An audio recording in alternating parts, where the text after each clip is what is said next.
on National Public Radio. NPR Playhouse presents Nightfall.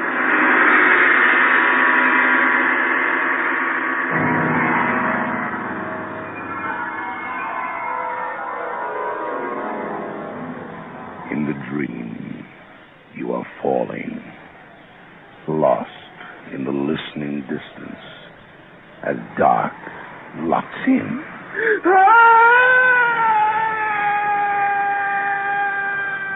Nightfall.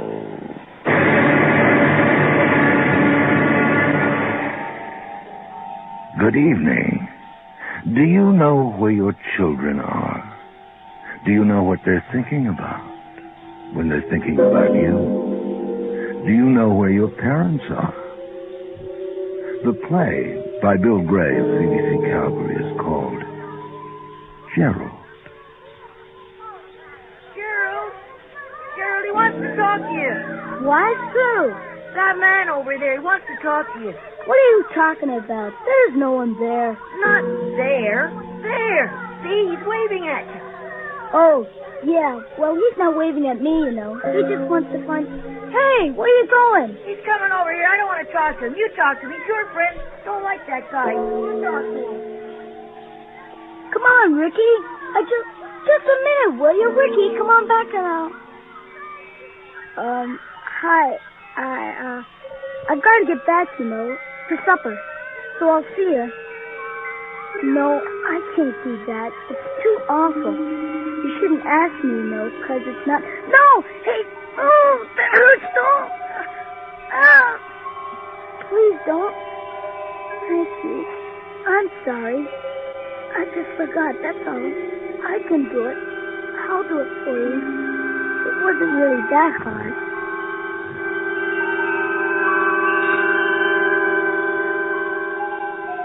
I went over to the garage with him and had a look. Well, it looked pretty bad even to me. You know how much I know about cars. Dad, Mom, can I be excused? What? I guess so. But you've hardly touched your food, Gerald. I thought you loved fish. Yeah, I guess I'm not hungry. Excuse me. Are you feeling all right, son? You look a bit pale. Oh, I'm all right, Dad. I'm just kind of tired, I guess. I think I'll lie down, take a nap. Okay. Some tea, dear? Oh, thanks. That's sure not like him. Usually can't even bribe him into taking a nap. Well, he's growing. Happens to all kids eventually. I suppose so. But he seems to be acting so... I don't know. The last few days he's just seemed so much quieter than usual, that's all. He'll be all right, Sarah. Well, I'd better finish up and get back to that sermon. Nearly finished. If I can just simply figure out exactly how to put it when I tell them about the new way I've... No, you drink your tea. I'm getting up anyway. It's probably one of the women from the auxiliary. Winnie tells me they've been having some trouble with the bake sale. Too many butter tarts or something. Hello? Oh, hi, Betty. How are you? What? Oh, no. No, that's... What? Oh, dear Lord. Oh, no. Who? How could anyone do a thing like that? Oh, no. Gerald's heart will be broken. He's had that dog all his life. All right. Yes. Thanks for calling, Betty. All right, thanks. Goodbye. Alex, what is it? Something happened to Tom? Sarah, Tom's been killed. That was Betty Tompkins. She found Tom in her backyard about an hour ago. He'd been killed by someone. She called the vet. Thought maybe he was still alive. The vet said he'd been tortured.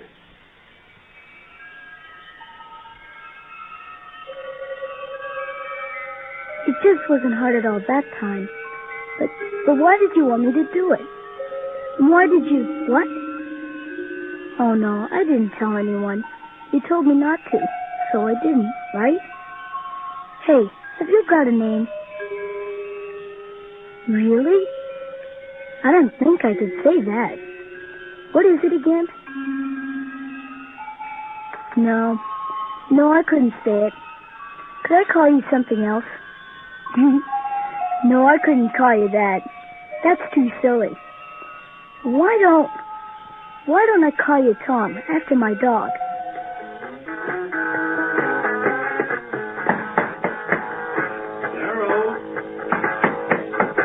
Gerald, mind if I come in? Sure, come on in. Gerald, could you turn that down a bit, please? Sure. Is that okay? Fine. I thought you were taking a nap. I was, but I just wasn't tired all of a sudden. Gerald, I've got some bad news. It's about Tom. Oh, yeah? Have you seen him? I let him out this morning, but he didn't come back for supper. Funny, he never misses his food, does he? Not usually. Gerald, Tom's been killed. How? Well, he was killed, hit by a car. Oh, just killed him, huh? So I gather. I'm very sorry, Gerald. Oh, that's okay, Dad. Tom was almost 12 years old. That's pretty old for a dog, isn't it? I mean, he'd have died of old age soon anyway, wouldn't he? And, he was getting kind of blind. A couple of days ago, I saw him walk right into the couch in the living room. Didn't even see it. That's probably how the car got him. Guess everybody's got to die sooner or later, eh, Dad? Like it says in the Bible. So I guess even dogs got to die too. Right, Dad?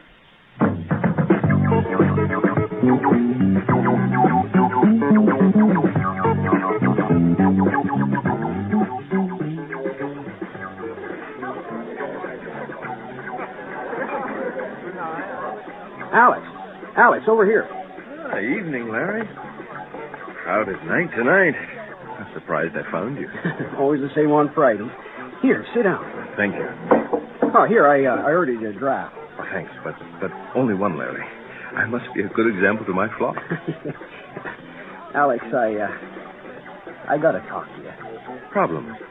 Your family's okay? Oh, fine. But it's about the dogs. I know you're dead set against anyone trying to do anything, but with the police so busy these days, well, some of the guys were wondering... No, I can't agree to anything. Just a minute. Hear me out. Some of the guys are talking, beer talk mostly, trying to find the guy. What I was wondering was if maybe you and I, a couple of the others, could, I don't know, take a look around before anybody else gets carried away. I think things like that can get very dangerous. No, but I'm worried.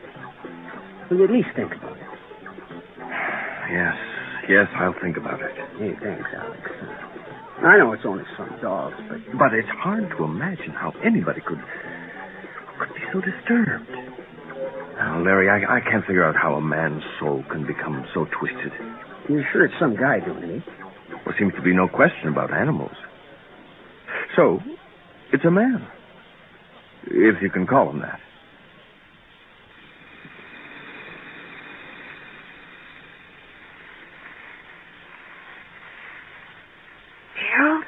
Gerald, is that you? Ricky, you there? Over here, by the tree. Boy, it's really dark out here tonight, isn't it? I could hardly see if you were here yet. Look, Gerald, you better have something good to show me. If my mom knew I was out this time of night, boy. She doesn't know, does she? Of course not. I snuck out like you said. Do your parents know you're out? Are you kidding? This late? I climbed out of my tree. Wish I had a tree. I always have to sneak past the living room. It's not easy, you know. Yeah, going out on the tree is best. Okay, let's go. Just over this way.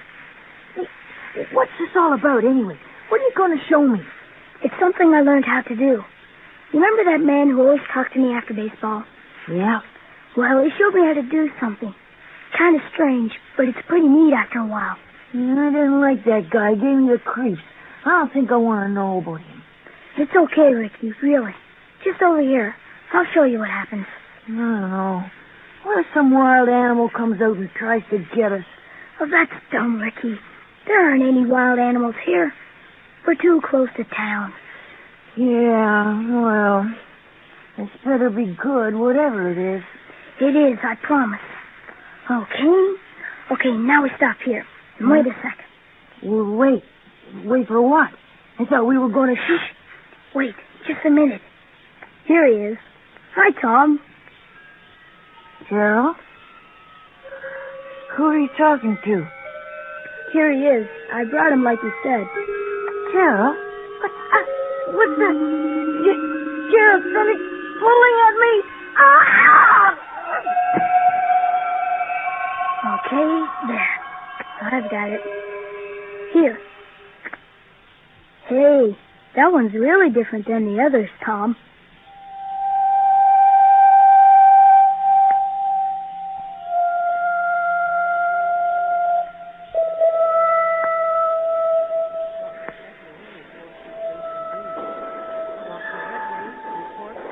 Alex, I'm glad you could come. The boy's mother is in the waiting room. All right. Joe, do you think maybe a wolf or a dog could have... I don't think so, Alex. Now, I've treated animal wounds before. Nothing like this. The boy was mangled, torn apart, but almost surgically. Alex, there was nothing we could do. He was gone before. I'm sure it was really quick. Joe, do you think what happened to Ricky was the same as with the dogs? I don't know for sure yet. But from what I heard, it sounds pretty similar. I guess I was hoping you'd be able to put it down to an animal attack. I hate to think that... I know. But you have seen the way he can open up. It was all much too precise and deliberate looking to be an animal. I think Ricky was murdered.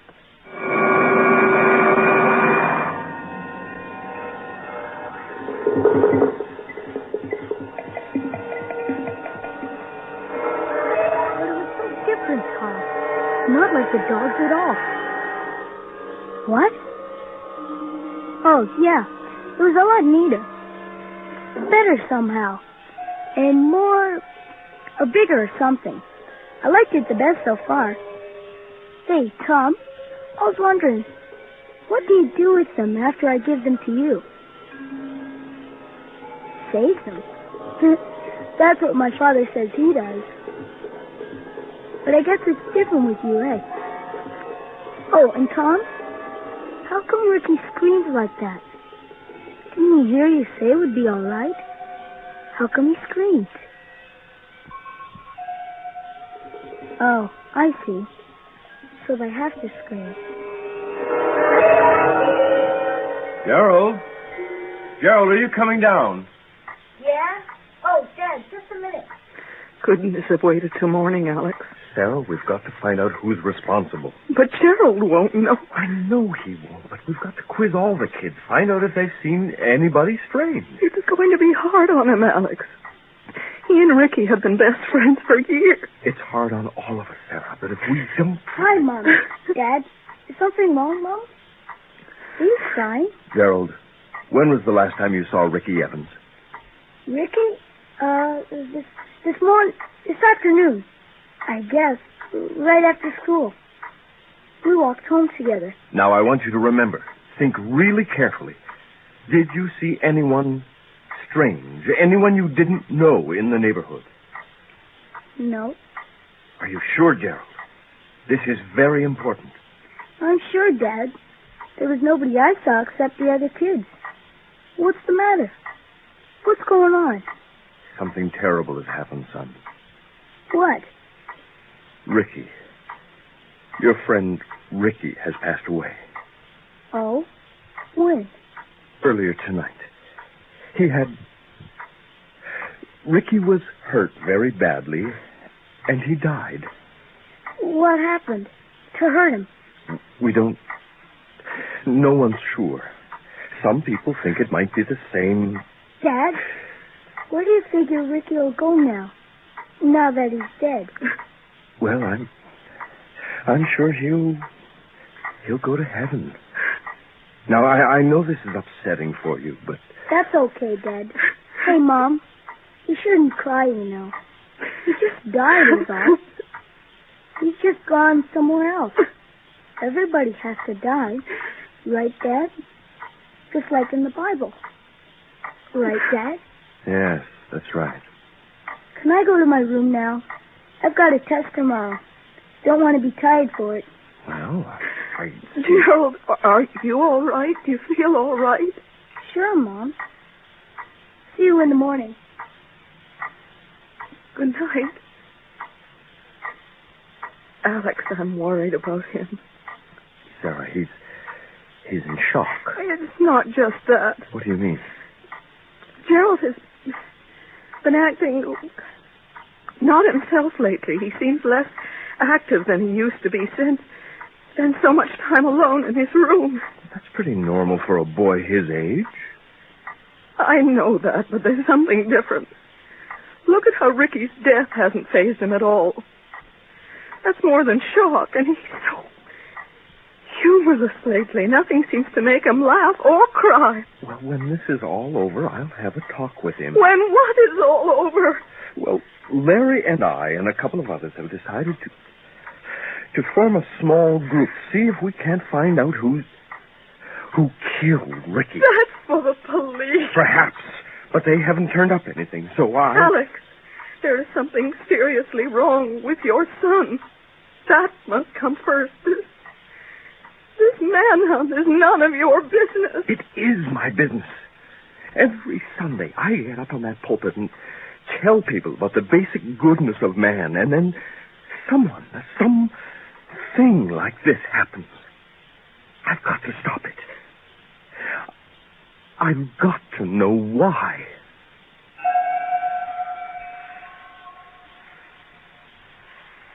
Right here, Larry.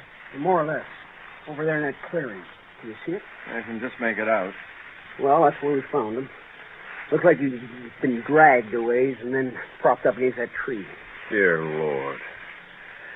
Well, if there's anything to the business of criminals returning to the scene of the crime, somehow, though, I doubt it. Alex, any idea who it might be? I mean, do you think it might be somebody from town? I won't even let myself consider it.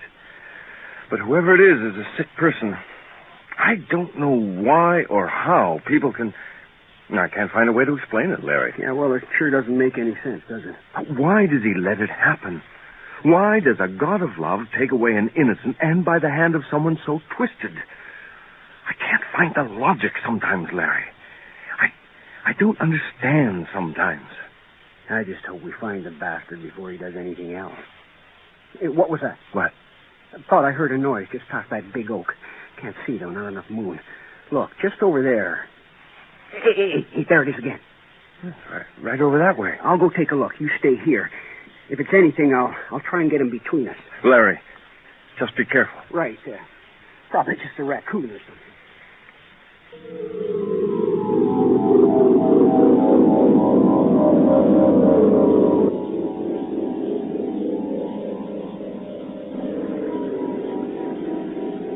Somebody there?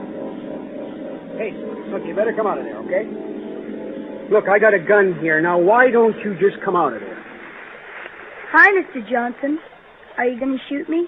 What? Gerald, what the hell are you doing here? Don't you know there's a curfew on? You're not supposed to be out here. We just thought we'd help out. Are you going to shoot us, Mr. Johnson? Don't be ridiculous. Of course not. You just scared me half to... What do you mean, us?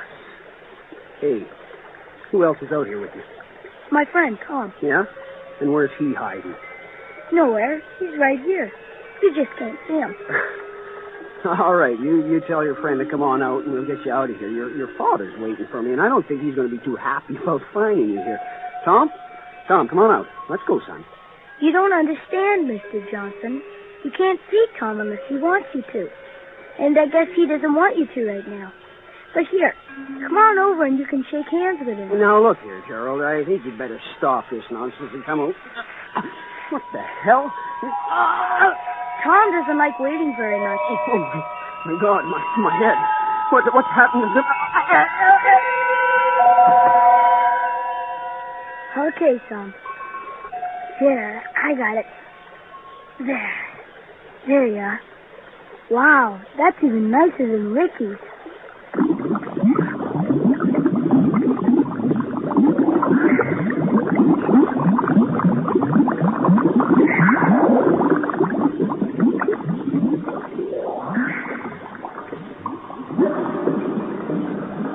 Okay, Tom. I'm gonna get back up the tree and sneak back in before Mom notices I'm gone. You coming up or what? Oh, so I guess I'll see you tomorrow when we... Uh-oh, there's Dad. He sure came back fast. I better hide, Tom. He'd see me in the tree. What? Tonight? Okay. Well, I better talk to Dad first. Wait for me, okay? Dad? Dad, is that you? Gerald? Over here, Dad. Gerald, what are you doing out at this time of night? I told you there was a curfew, and I expected you to understand.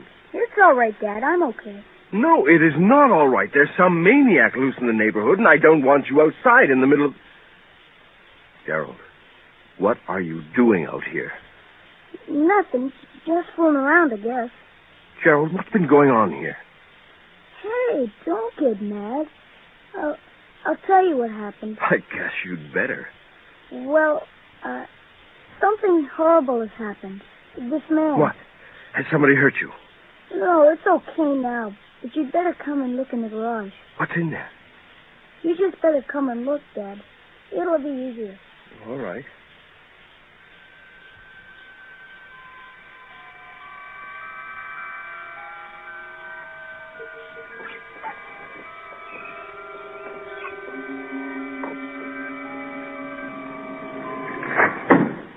There. Now what's going on? Okay, Tom. What? Who are you talking to? Tom. He's a friend of mine. But you can't see him unless you... Oh, my God. Oh, you can see him. Great. He said he might let you see him on account of your special. Sort of like me. Merciful Jesus, what are you? Do I confirm or disturb your faith, Reverend? Dear God in heaven. Oh, not much point in calling to him, Reverend. You see, he doesn't exist. Never did, in fact. Gerald, what do you know of this creature? Gerald knows me very well. A ghost. You're a ghost. I can see right through you. So you can. Yeah, Dad. Tom's just a guy from one of the places you go after you die. Hades. The place of hellfire. It's all true, then. What have you done to my son, Satan? Not easily convinced, are you? But perhaps I am your Satan, Reverend. I do take the souls of your people.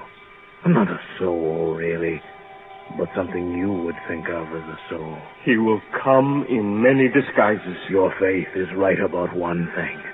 There is life after death.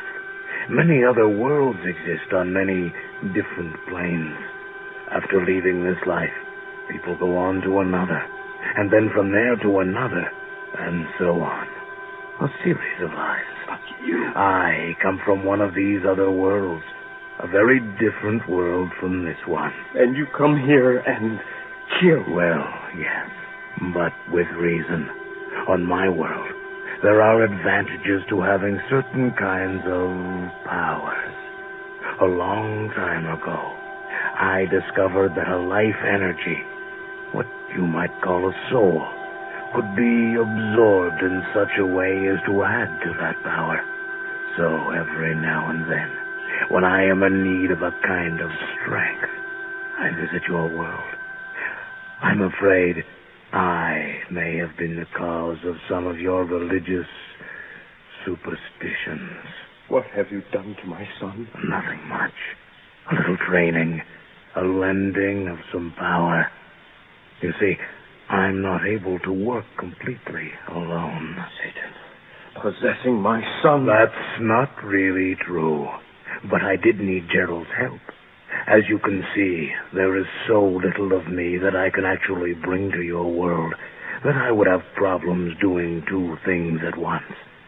So, as I am disposing of someone, Gerald catches their soul as they move in the confusion between this life and the next, A confusion intensified by surprise and pain. Gerald, get out of here quickly. There is one tragedy with my business here, though. Unfortunately, when I take a soul, its identity is lost. It ceases to exist. So, perhaps, Reverend, there is a hell after all. Nothingness. Complete oblivion. Think of it, Reverend. A complete end. Nothing more to come. No, that can't be. Now, Gerald. What are you? No!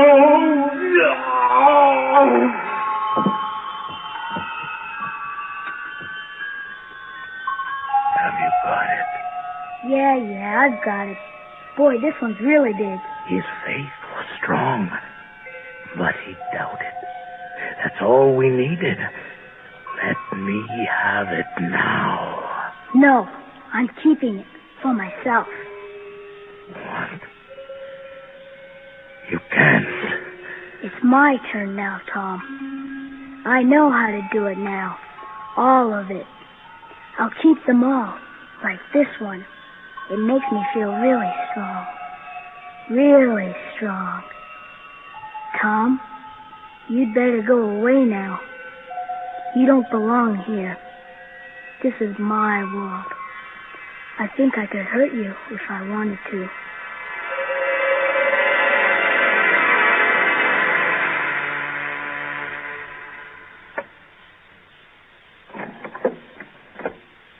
Alex, is that you? It's me, Mom. Gerald, what are you doing down there? Hey, Mom, come on downstairs for a minute. I've got something I want to show you.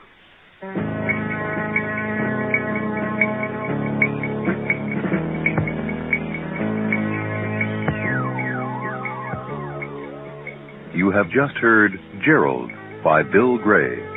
Featured tonight in his first radio role was Danny Hyam as Gerald, with Mary Perry as Sarah and Neil Daynard as Alex. You heard Billy May Richards as Ricky, with Eric Peterson as Larry.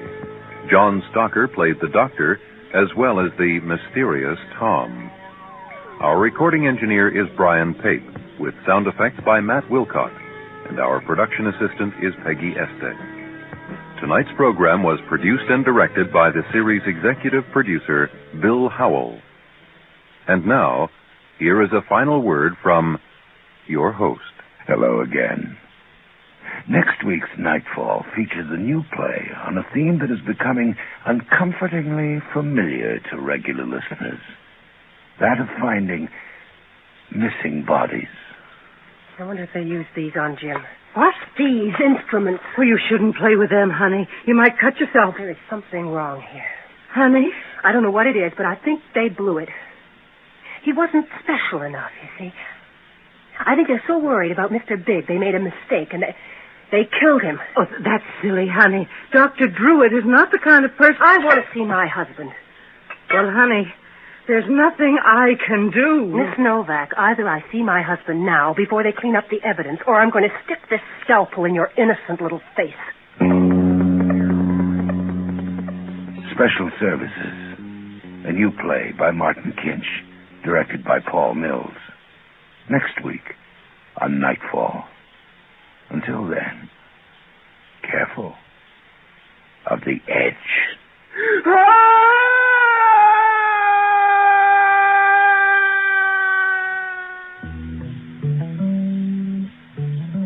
Funds for the distribution of this NPR Playhouse presentation were provided by the Corporation for Public Broadcasting.